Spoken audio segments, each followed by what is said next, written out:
So, hello again, everyone, and welcome to the EALTA webinar. Thanks for joining us today.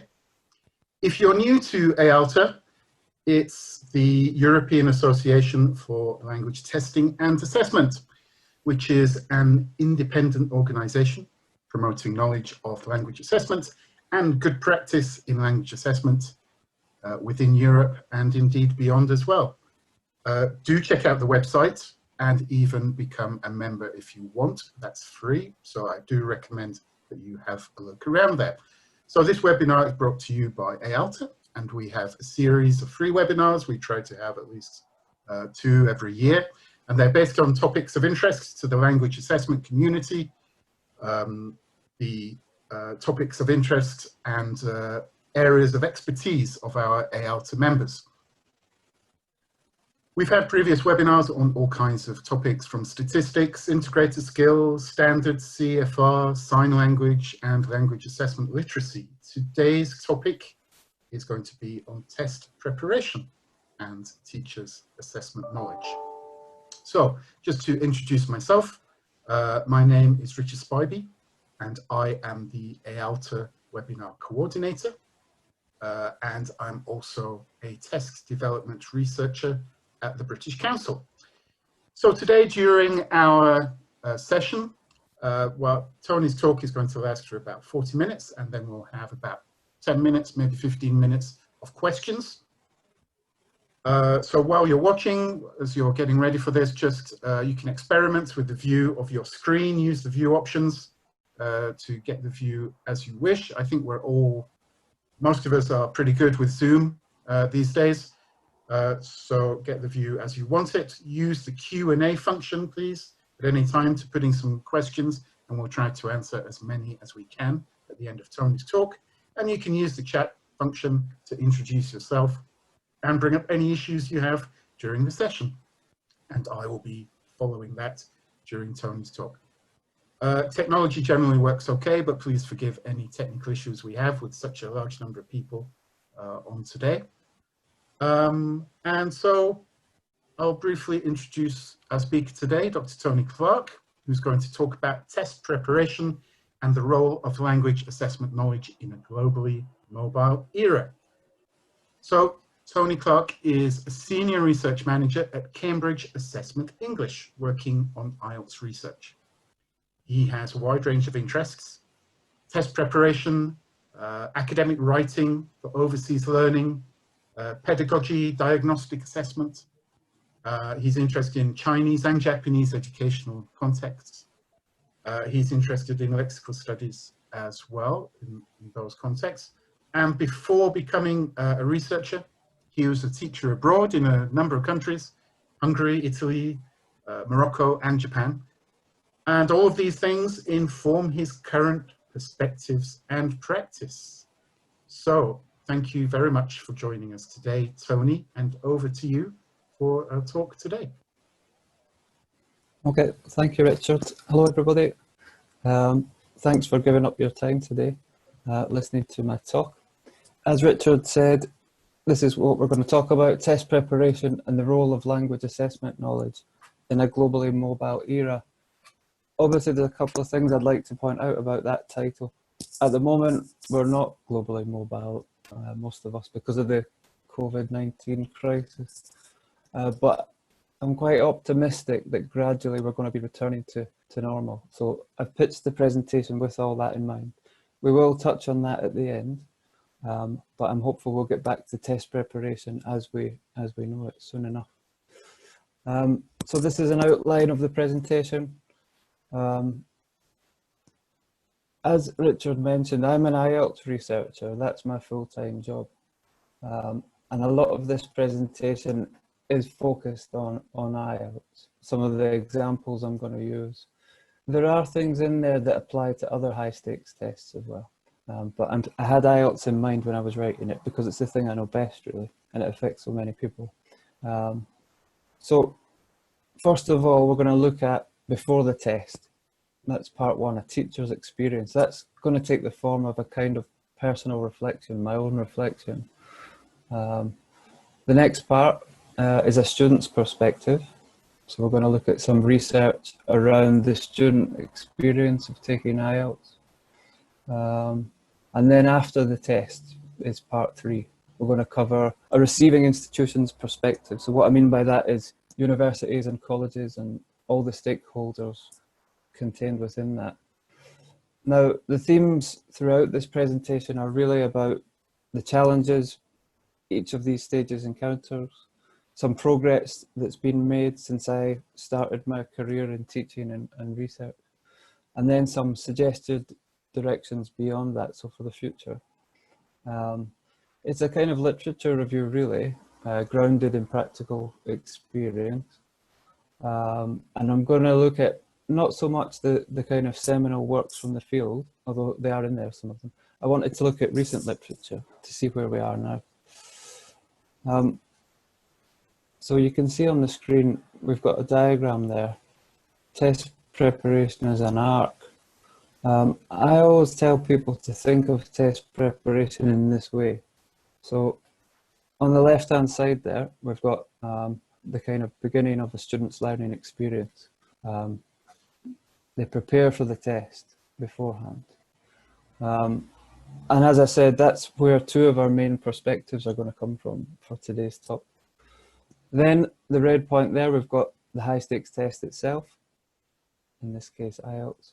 Students take the test, and after it, there's quite a lot still to be done. So part 3 looks, as I mentioned, at universities or colleges, for example, or wherever the student ends up. It could be for working reasons, migration. The reason I think of it as an aspect of it, so I might focus on the test or the test preparation or the stakeholders at university. But if you want to understand the whole process, it's probably better to think of it as a kind of trajectory. That's what we're going to do today. Okay, so part 1, a teacher's experience.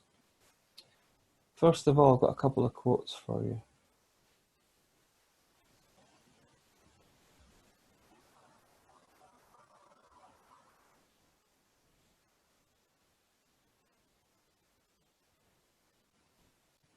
Okay, so the first one there from Diggers and Malone. This is defining basically what language assessment literacy is. I used the phrase knowledge in the title, but for today I'm going to use these interchangeably. Language assessment knowledge, language assessment literacy. Now, for the purposes of this talk, this is going to be about assessment related knowledge, skills or principles held by those for whom the use of interpretation of language assessment is part of their professional responsibility. So I like that phrase, professional responsibility. Now, you could give a whole presentation about what language assessment literacy is and what it entails, but for today's purposes, let's keep that fairly simple. Second quote there from Popham: when it comes to preparing teachers, we should basically make language assessment literacy or assessment literacy very, very, very high up the chain. So just after learning to teach, you should learn about assessment literacy. For those of you who are teachers or who have been teachers, I'd like you to think back about your own time. When I was learning to become a teacher, it wasn't very high up the chain. Things might be changing more recently though. Okay, and I'm going to narrow the scope again. So I'm going to think about assessment literacy specifically for test preparation. And I've come up with a list there of things that I would expect teachers to be able to do if they're going to help prepare their students. So we've got test formats and purpose. Should know about scoring rubrics. You would expect teachers to know about the high stakes involved and the consequences of preparing students for exams. Happens after the exam. Then we've got test taking, have some strategies up his or her sleeve and be able to share them with students. Successful strategies, you'd hope. Assessment related resources. So now there are quite a lot of things out there, but a good test preparation teacher should know how best to make use of these. Then we've got pedagogical approaches. Of course, a teacher should be able to teach and incorporate all of the above things.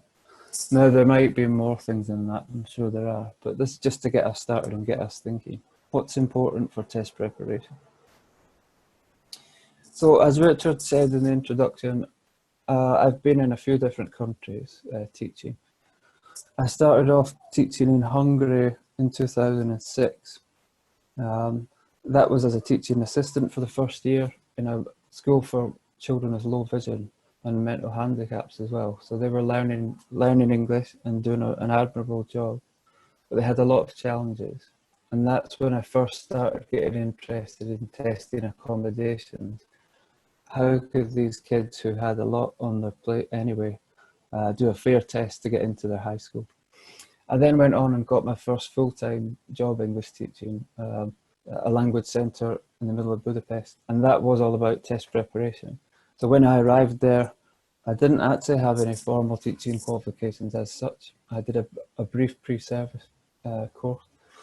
They said, do you know the TOEFL exam? Do you know the IELTS exam? Yep. Okay, on you go. Get in there, get in the classroom. And I did that. I've always been quite a conscientious teacher, so I prepared a lot and I really tried to help these students. But it was my first introduction to what a big impact you're actually having on people's lives already. So I had a lady who was preparing for IELTS. She desperately wanted to go to Australia. She wanted to emigrate. And before coming to me, she'd not managed to get her score several times. So much so that she'd actually gone to Austria, the neighbouring country, to take IELTS there because she heard that it was going to be kinder examiners in Austria than Hungary.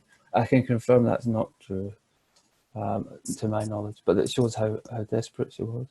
There was a family wanting to emigrate to Canada, and there was a young man doing TOEFL who wanted to go to America to study. And I did help them as best I could, but it was all fairly new to me.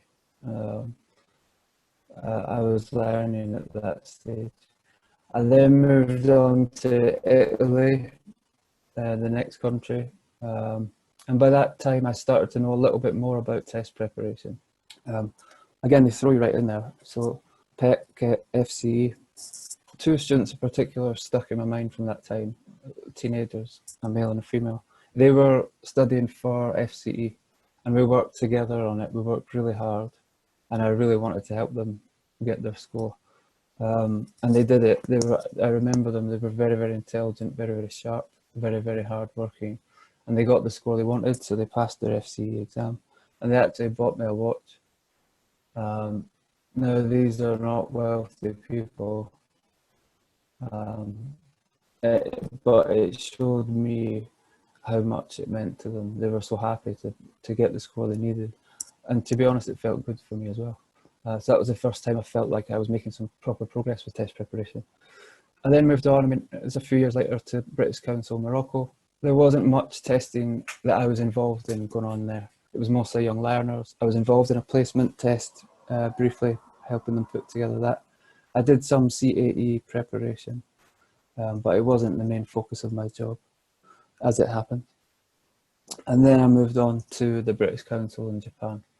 And by that stage, I did know what test preparation required a bit more. So my job there was full-time IELTS intensive course, really. That was the main job I had. So that was a 5-week course, a lot of hours every week. We used to meet twice a week for several hours of time. And quite a lot of pressure, students coming in with mixed proficiency levels, all needing scores. By that time, I knew that a good start to a test preparation course would be a test format quiz. It had pre-written materials, which helped a lot. And that was the first thing on there.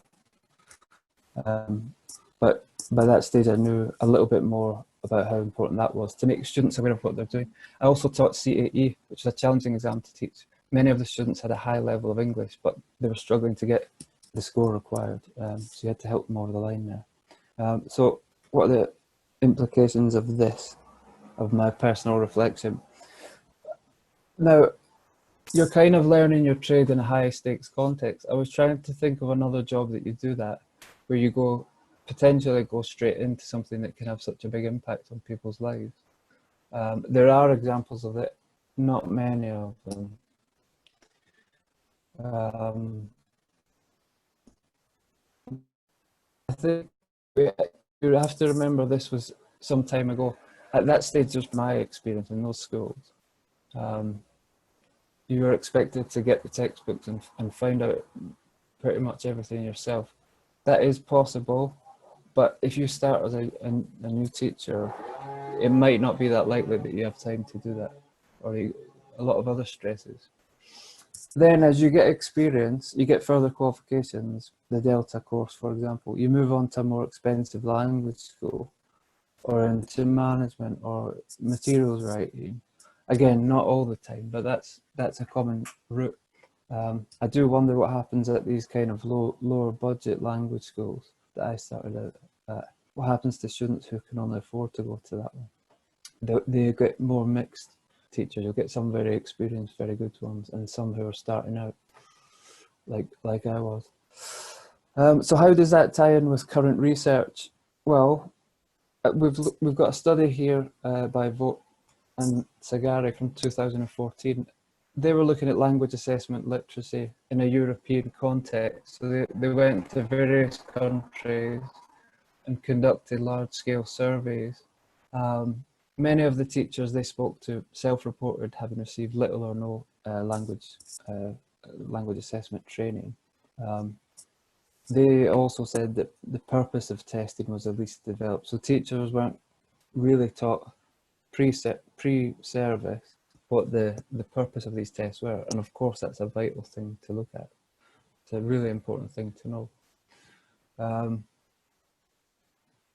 Having said that, what teachers do need to know does depend on context. So some teachers need to have a high level of language assessment literacy. Others need to know the basics, as I'm talking about today. You would hope that if teachers know the basics of that, they can then build on that later on. Scoring rubrics is an interesting point. So this is a different study, Crusan, Plakans and Jebro in 2014. Again, this was surveying teachers on a large scale. And what these teachers were saying that 50% of these teachers said that scoring rubrics really help students understand the scores they get. But 27% of them felt that students didn't really pay attention to these rubrics, or perhaps didn't know them. That's something I'm going to come back to because it's a point I think we can improve on. So what can we take from this first part? I would say, if I'm going to hedge it, at least some teachers need more support, particularly early on. That was very true when I started out, and it's probably still true today. And why do they need that support? Well, here's another quote.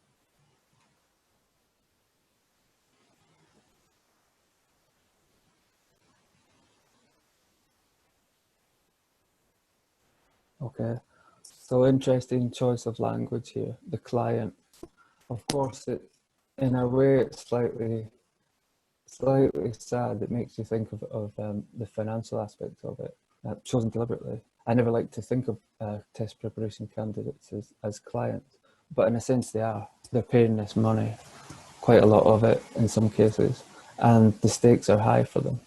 So they have a right to demand something. They expect something back, and they expect a test preparation teacher to be able to give them the best shot at getting the score they need in whatever exam they're taking. I don't think that they can necessarily demand the score they want. That's another thing. But they definitely deserve as much help as they can get. So the first challenge from part one, how do teachers get this language assessment knowledge? Where are we now? Again, I turn to the work of Malone here. So she acknowledges it is a challenge. It's still a challenge in 2013, this paper. How to get in-service teachers who are struggling for time. Funding is often not that readily available, and it certainly won't be from here on in for a lot of people. And then the geography of it. Teachers who are in rural areas, for example, away from city centre, how can you attend a training course? You might not have internet access in some places. there are other options. So blended learning, distance learning is a big help. Self-access, which is what I mentioned in the last slide, but it needs to be combined with traditional methods. So a combination of all of these things, and we might be able to help teachers a bit more, which is encouraging. In terms of other progress that has been made recently, I'd like to think about the Cambridge Delta. Within the last couple of years, there's been a module added, as I understand it, which is specific to assessment. I think it's an optional module, but that's quite encouraging. And of course, there are courses of language testing like master's degrees or TESOL degrees that contain a possible option connected to language testing or assessment. That's what I did. Again, it's encouraging. It does often come to teachers who've been in the game a while, though. Although not necessarily. Some master's programs are aimed at haven't actually started yet. But overall, I do think it's an encouraging move. Then we've got CambridgeEnglish.org. Some really good materials on there. If you are looking at self-directed help, I'd recommend going there. There's all kinds of past papers and activities.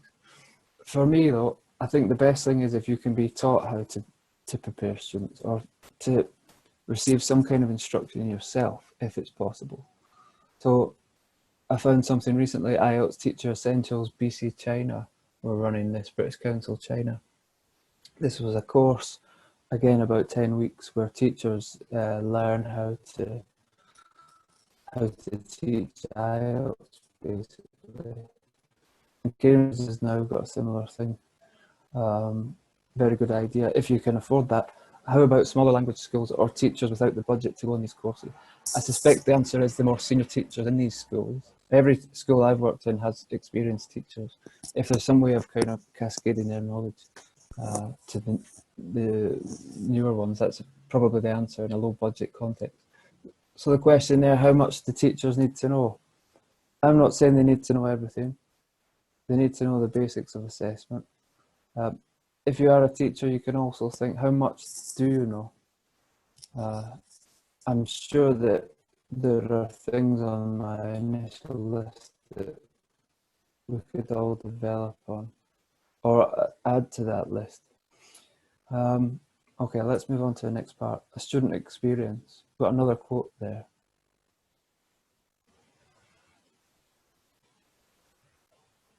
Okay. Chappell, Yates and Benton is the next study we're going to look at in a bit more depth. So globally mobile people, I borrowed that from my title, that's a tribute rather than anything else. A really good study. And it's part of the IELTS research report. So this study was conducted in Australia, and it's about test preparation practices for students. It's called Reducing Risks. These researchers were looking at a range of experiences among IELTS test takers. So what do they know about the test? How do they prepare? What are their strategies? How did they use daily life? Which struck me as interesting. So this is a mixed method study, large-scale questionnaires, 679 people, and in-depth follow-up interviews with people. So they really tried to get to the bottom of these research questions. Okay, so I can't cover the whole of the research report now, but I've got a few points to take out from it. I do encourage you to go and read the full thing. It's in the reference list at the end of these slides. So what did people think of the test? What did candidates think of the test? Well, it had high face validity for most participants. That means it looked like a good test to them. It looked like it should be doing, it was doing what it should be doing. One of them spoke of IELTS being a benchmark. So that participant said, if you've got a good level of English, you get IELTS. And I think that's quite nice. They were recognizing its importance and what you can use your score for to demonstrate your ability, your language proficiency. But I actually was more interested in the kind of criticisms of IELTS. So I'm going to look at them now. and then try and respond to them later. So some participants were saying, okay, this is a good test of academic English, which is what it's supposed to be. They're talking about the academic test in this case. But some of them said, well, I speak really good English, so why can't I get a good score on IELTS? And they were kind of misunderstanding part of the point there. And they also said, you know, I've been preparing and my teacher's been helping me, but I'm still not managing to get the score I need. All of that needed cleared up a bit. They also mentioned daily English language use. So some of them said IELTS doesn't really help us with day-to-day language. I mean, it's not a main focus of the test, that, but we will come back to it. They spoke about scoring, repeated test attempts, test centres was one of the topics, timing, feedback and writing. Another interesting point is candidates said they didn't know much about test-taking strategies. So 50% of them reported no knowledge of test-taking strategies at all. And as I mentioned, some of them were saying, the teachers tell me what to do, and then I go and do it, and I don't get the score I'm looking for. What's that? Why is that happening? And they also mentioned the difficulty interpreting the grading criteria. So we're talking about writing there. Oh, all of these are interesting points to mention. So we're going to look at them in a bit more depth. Before we do though, another interesting point came out of this research report about monitoring levels of practice. I'll let you have a look at that quote.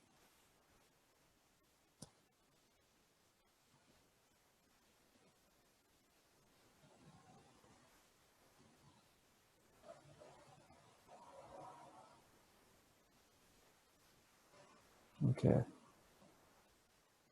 Winke and Lim's investigation.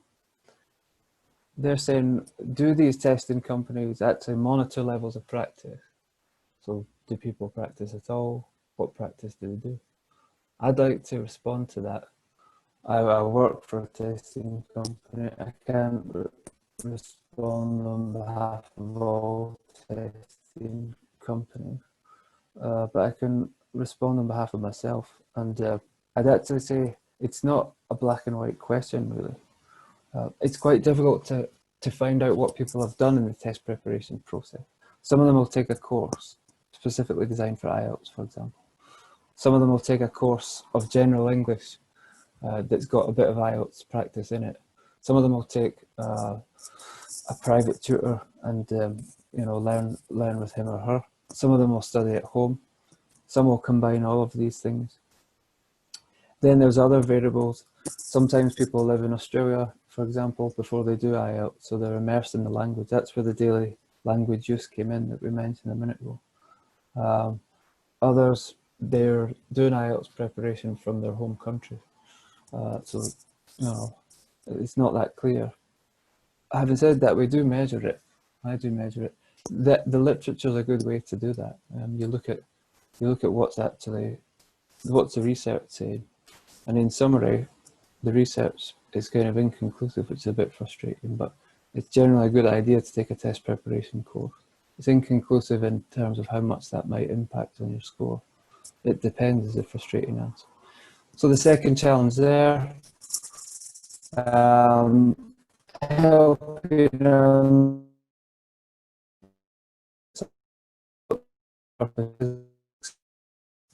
that creates buy-in.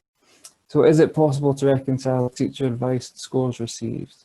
What I mean by this is, if the teacher says one thing, the student go and try the exam and doesn't get the score they need, what's going wrong there? Well, it could be several things. It could be that the teacher is not clear what he or she wants to teach the student in the first place.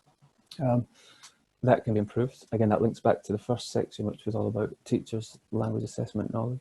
It could be that the student has kind of misunderstood what the teacher says in some way.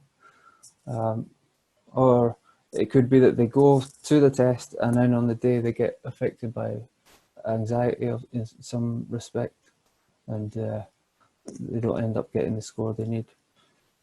it is also possible that it's the test itself, although I've seen the monitoring process from the inside. I doubt it from earlier on in the chain. So one solution would be to ban descriptors speaking and writing are publicly available. How can we help students and teachers use these properly? Candidates should understand more about the test purpose, create buy-in from an early stage, so not just thinking it's a good test, but understand what the point of the test is. And I also think we should clarify provider and institution roles. It's not IELTS that is asking people to take the test more than once. It's because universities, for example, need people to get this, to demonstrate a certain level of proficiency in one sitting in order to do that's not the test provider that's doing that, and the researchers are keen to.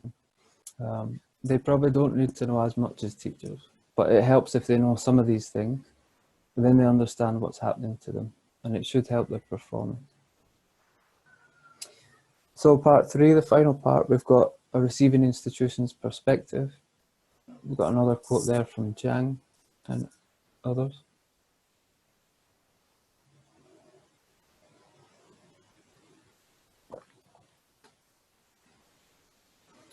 Okay, so what they're saying is, okay, you've got the IELTS band descriptors for speaking and writing.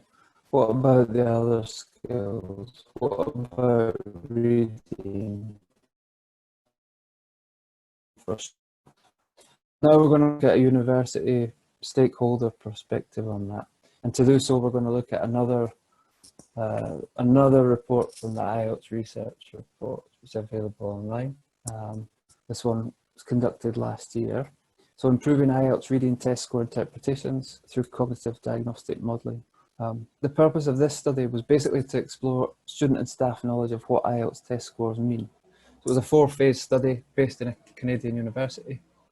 Mixed methods, they had surveys again, focus groups, students and faculty members. And they were using kind of psychometric modelling to try and understand what people thought. So this was a massive study, and I can't report on all of it now. I urge you to go and read the full thing. We've got some perspectives from there. I thought it'd be interesting to look at faculty perspectives. So what are the challenges after taking the IELTS test? And they point out some of these apply to TOEFL as well. So they said still having to learn what specific language they needed for their own subject. They mentioned reading critically, interpreting academic articles, summarising a text, how to write coherently. They said all these problems were not limited to international students. They wanted to underline that. They mentioned a big jump from high school to university, even for people who are studying in their own country. But it's probably worse for international students. And they mentioned bewilderment of first years. 50% of students were Chinese, struggling to speak up in class. They talked about linguistic ghettoization and language silos, so that's two good expressions there. That was basically students hanging around with their own peer groups and not mixing, which meant their English wasn't developing. They talked of the pressure to balance admissions required with other universities and not setting up students to fail. So what that means is universities have to be competitive. They're not going to be able to compete with other institutions in terms of student numbers. If they have them too low, there's going to be problems for the students because they won't have the language they need to actually take part in their course. Now, the thing I liked about this report, or one of the things, it's actually got some practical recommendations for what to do to try and improve this. So it's got 7 recommendations to support academic reading after IELTS or TOEFL, made by students. So this was 7 points to try and help students who've taken an exam and still have plenty to pick up on. Number 4 from the list of 7 is here. So challenges with reading academic materials, not just due to grammar or vocabulary. So they're conveying meanings and views that are specific to certain culture.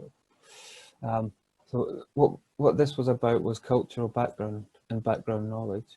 Some of the students saying, we knew the English, we had enough, high enough English proficiency, but we were still struggling. Now, one example I would give of that is, if you imagine a UK context, we've got different newspapers, The Guardian, the Daily Mail, the Sun. If you gave students these papers and asked them to synthesize what they were reading in there and compare the sources, but didn't tell them that each of these papers was politically aligned to left, right or centre, it'd be very difficult for them to work with that. My own PhD research was about that topic, as Richard mentioned. So again, that's in the reference list. That's about non-Western students learning to write. So the third challenge, what can be expected of students? Now, there has been some progress made here as well. It's clear that there is a lot of post-test development required, regardless of what test you take. There's a long way to go. That's been identified and partially explored. Another bit of progress is these kind of recommendations that I refer to.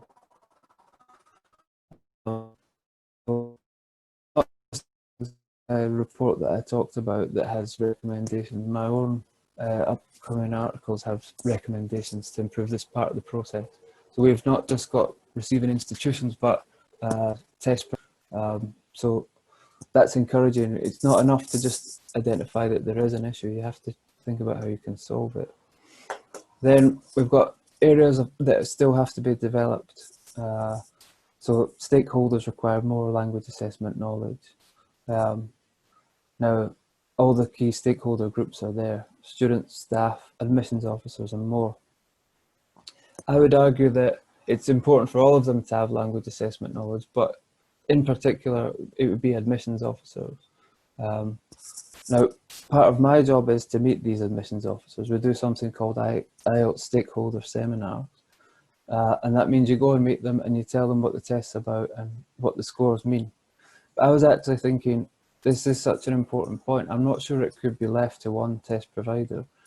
I think in the same way, if you think about politics again, in the UK context, sometimes something's too important to be left to one party. I would actually suggest a kind of cross-party group help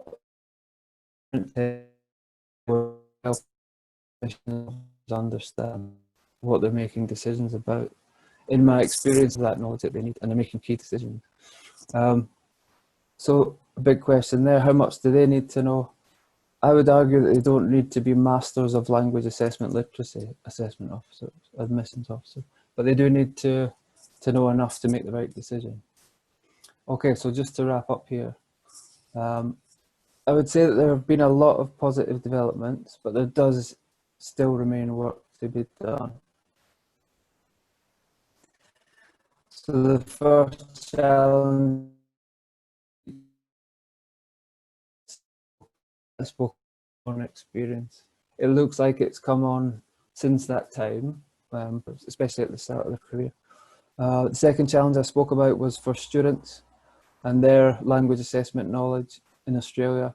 So their misunderstandings about the IELTS exam were leading to some sort of negative perceptions, which affects their whole experience.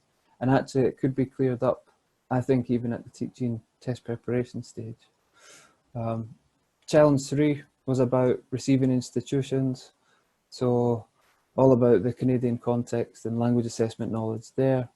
How can academic staff help their students with reading after they've taken the test? How can they help them develop? And again, there's still work to be done, but it's encouraging that studies are looking at this one. So the question there in green, how much it depends on which stakeholder, it depends on the context. I would say not everybody needs to know everything. It's important to make that point, but everybody should know something at each stage if we're going to make this test preparation as an art if we're going to make each stage function as effectively as it should. So just to kind of recap, we've looked at each of these different points. One thing I haven't talked about today is the test itself, which I would like to talk about, but that would be for another presentation. The test itself shapes that whole arc, really.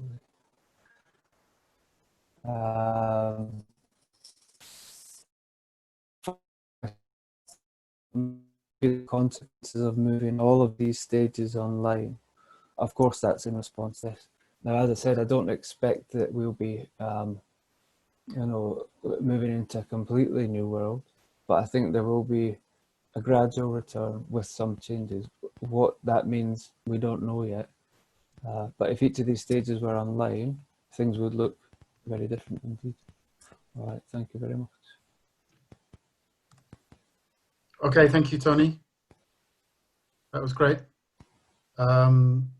We did, unfortunately, we lost the sound a little bit here and there.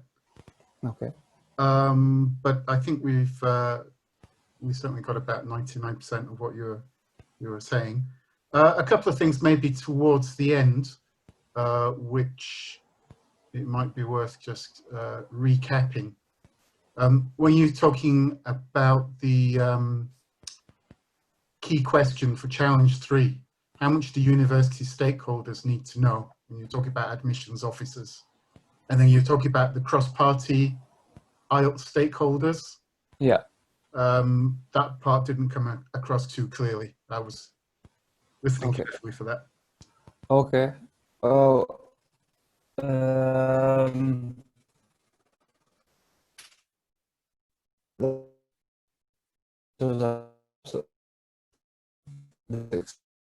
this process. And of course, they don't always have an in-depth knowledge of language assessment, which in fact they don't really, in my experience. What this is we go along and explain to admissions officers what the IELTS test means, what scores mean, the process we arrive at to get these scores, and basically try and give them all the information they need to make a decision about participants entering university. The reason I was saying about cross-party politics was I actually think this is an essential part of the process. Now, we do that as IELTS. Other companies, I'm sure, do the same. What I would suggest is a kind of cross-party working group, because it's too important to leave it just to one provider or to operate separately like that. So I'd recommend we get together and try and help these admissions officers understand as much as they can. Okay. I'm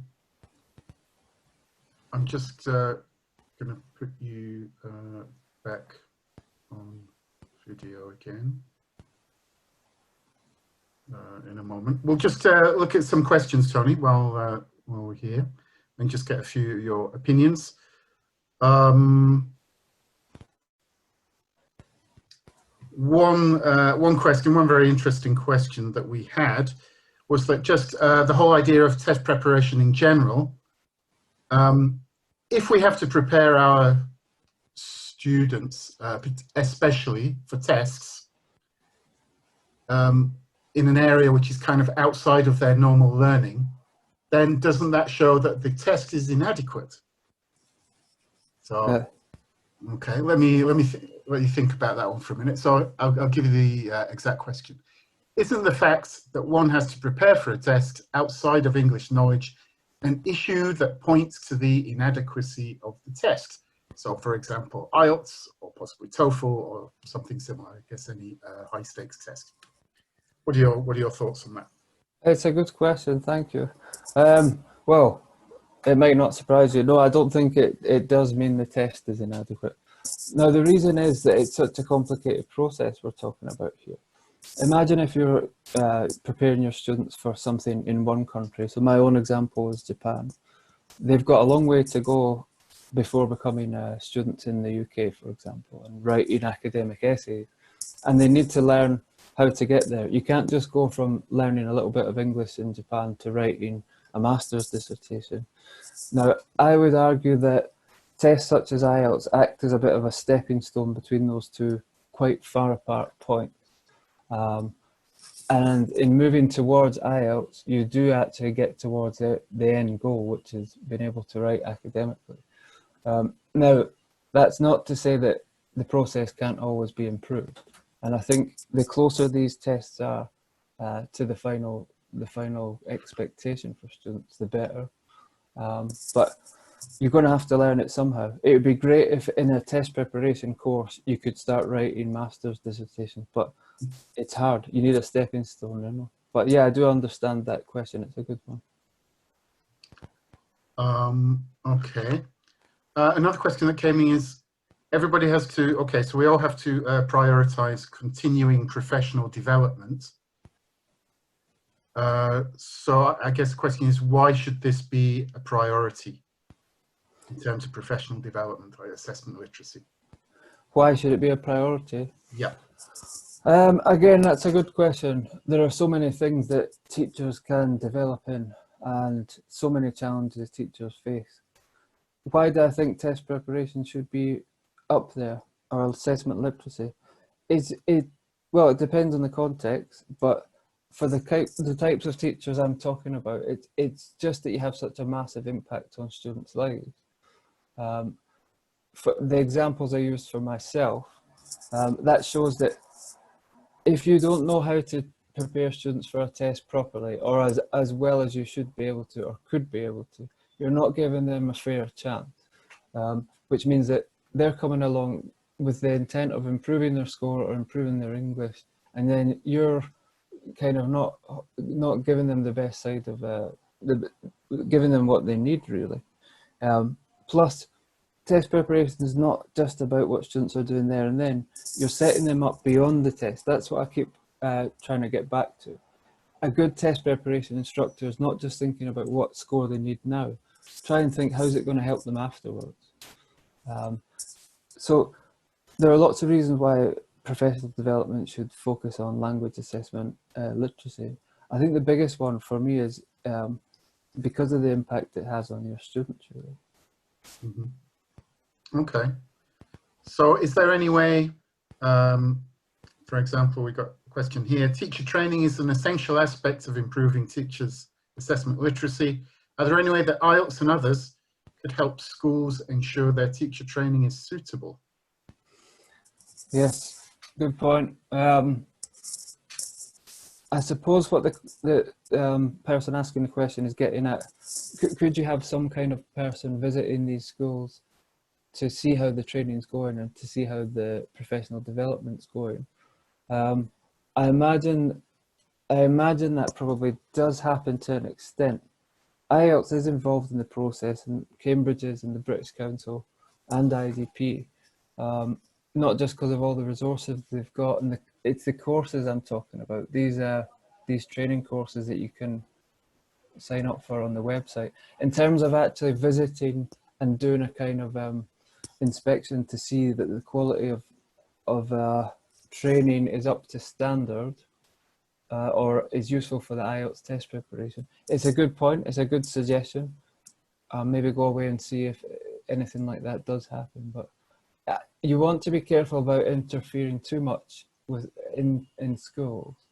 I think it's good to help and offer support, but with all the schools operating globally, I think it would be difficult to get too involved with them, but it's definitely a good point. Thank you. Okay, we've had lots and lots of questions. Let me just see what else we can find. Okay, here's one which I'm sure a lot of people have been thinking. In distance learning assessment, how do we prevent cheating? That's a good question. That's a really good question. I'm not sure there's an answer to that question, actually, but no, do what you can, Tony. Well, I think it's like all of these points that I mentioned. The frustrating answer is it kind of depends. There are probably lots of things in place to stop students cheating on things, on all these various tests and exams. It's not something that you can easily just say, well, you do that and it will stop. There's no one way that you can, really prevent that. I would say it's not just a question for me and today's topic. Yeah. A lot of teachers have switched to teaching online now, and that will be something that they have to face. And it's probably not something that we've got an answer for yet. Cheating will always happen, whether it's about testing or distance learning, or, you know, and we'll always try to find ways to combat it. If you want my personal opinion, I would say that the infrastructure is not really there for testing and test preparation and teaching and university classes to stop all distance cheating. I don't think that's a controversial statement. Yeah, I think so. I would say if you're probably trying to create tests for your own situation or context, then probably you should just avoid giving tests where cheating makes a difference, and actually try and give assessments and maybe not conventional tests where actually cheating isn't such an issue, whereas actually getting help might be the part of the learning process. I'm just thinking that for a kind of practical sense for people who are assessing online at the moment and in a kind of difficult position, as I'm sure lots of people are. Yeah. Okay, I've got one more interesting question here. Do you think, as a teacher, and you're going to be doing IELTS or another test preparation, do you think actually taking the test yourself is good training for you as a teacher? Yes, I do, definitely. That's another good point. It helps in so many different ways. And actually, it might sound funny, but I recently registered for IELTS myself. And it's because I want to understand what students go through. Now, I think before actually doing it, you think you know what they go through. You think you can help them very well. But actually, it's not the same as doing it yourself. And you'll probably find out things that you didn't realise. I also know teaching colleagues who've done that and they've been surprised at the results. They didn't expect that, or they thought they were stronger in this. So it doesn't just help you understand the testing process, which is the most important thing, but it also helps you, it helps you kind of reflect on your own strengths and weaknesses, and you'll definitely be a better test preparation instructor for it. So I say absolutely go for it. Okay. Well, we do have lots and lots more questions actually, but we're not going to be able to answer them all today. So I'd just like to say that's probably all we've got time for at the moment. I'd like to thank Tony again for a great talk today. Very interesting. It's provoked a lot of thought, I think, amongst our audience. Thanks for your questions as well. And if you have any feedback about today's session, please send to me by email. You've got my email address. The webinar should be up on the EALTA website soon for anyone to access. And a few people have been asking about your references, Tony, so that will be part of the PowerPoint presentation, which will be up there as well. Yeah. So our next webinar will probably be later in the year. Topic yet to be confirmed. If anyone has suggestions, they're very welcome to send them in. We will sign off now. Thanks again to you, Tony, and for everyone joining today. And we hope to see you again soon. Thank you. Thank you.